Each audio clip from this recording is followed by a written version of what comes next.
এক মাঘে শীত যায় না, এটা কিন্তু পুরনো একটা কথা আছে মুরব্বীদের। তো এটা আমরা আসলে না ভুলা যাই।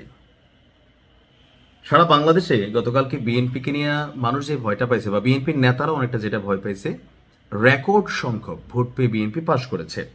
এখন এনসিপির মন্তব্য ভোটে কারচুপি হয়েছে। বাংলাদেশে কোনো দলকে কখনো বলতে শুনছেন যারা পাশ করছে যে ভোট মানে যে হাইরা গেছে, ভোট সুষ্ঠু হয়েছে? এটা বাংলাদেশের ইতিহাসে হয় না। এটা বাংলাদেশের চিরাচরিত নিয়ম। যে আসনে যে হাইরা যায়, কয় আমার প্রার্থী ভাই এটা সেটা এটা সেটা।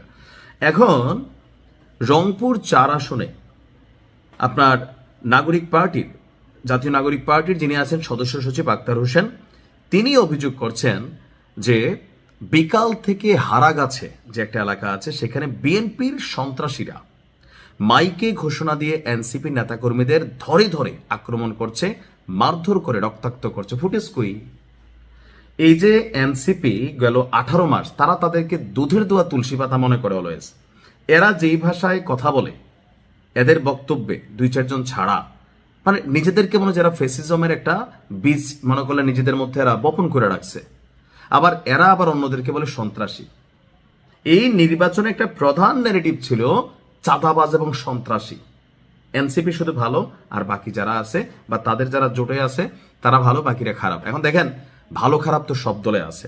এখন তিনি এই যে বক্তব্য করছেন যে মারতেছে, তো গেল 18 মাস ধরে এনসিপির নেতাকর্মীরা বিভিন্ন জায়গায় বিএনপিকে যেভাবে বক্তব্য দিয়া আঘাত করছে, তারেক রহমান রেনিয়া যে অধ্যত্বপূর্ণ বক্তব্য দিছে বিভিন্নভাবে, তখন কিন্তু মাথায় রাখা দরকার ছিল। তবে আমার মনে হয় এনসিপি একটা প্রেডিকশন করছে, যেমনি হোক এরা মনে ক্ষমতায় চলে যাবে। কারণ ইউনুস বলছিল ডক্টর ইউনুস যে আমরা চাই তুমি ওই ওই সংসদে যাও, আমাদের দিকে নেট তো সংসদে যাবে, এরা মনে করছে এরকম। এখন যেসব এলাকায় আপনি বেশি গুতাই রাখছেন, গুতার তো রিয়েকশন হবে। নিউটনের 3য় সূত্র কি?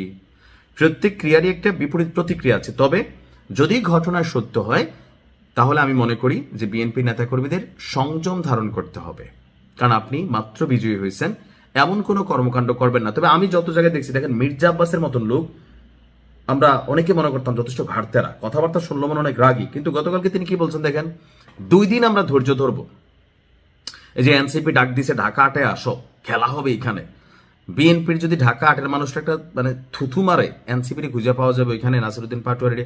বি অনেস্টলি যেটা তো মির্জা আব্বাস বলছে, আগামী 2 দিন কোনোভাবেই উস্কানিতে পাওয়া দেওয়া যাবে না। তবে এরা যদি ভেজাল তৈরি করতে চায়, 2 দিন পরে আমরা রাজপথে নামবো। এটা তিনি বুঝাই দিচ্ছেন বিষয়টা কি।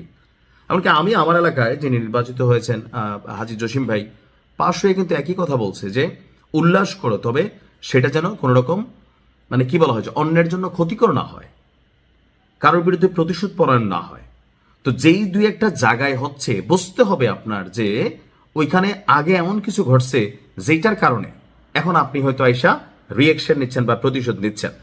তার বক্তব্য হচ্ছে, অনেকগুলো বাড়িঘর ভাঙচুর চালিয়ে স্বর্ণালঙ্কার টাকা লুটপাট করছে, মোটরসাইকেল ভাঙচুর করছে, আগুন দিয়ে বাড়িঘর জ্বালাওয়ার হুমকি দিছে। ক্ষমতায় না আসতে নাকি বিএনপি হারাগাছে সন্ত্রাস শুরু করে দিছে।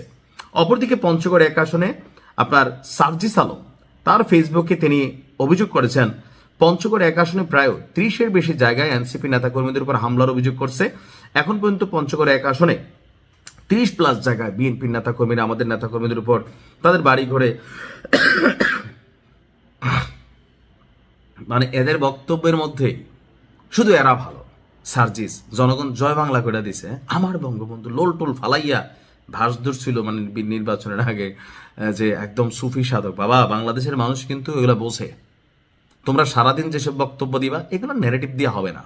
এসব বক্তব্যের এগেনস্টে ফুটেজ লাগবে, প্রমাণ লাগবে, তাই না? আপনি একটা মন গড়া কথা বলে দিলেন, হইতেও পারে 2-1টা সত্য, তবে থাকে না যে ঘরে একজন ধাক্কা দিলে বাংলাদেশের মানে অভিযোগগুলো তো ভিন্ন রকম হয়।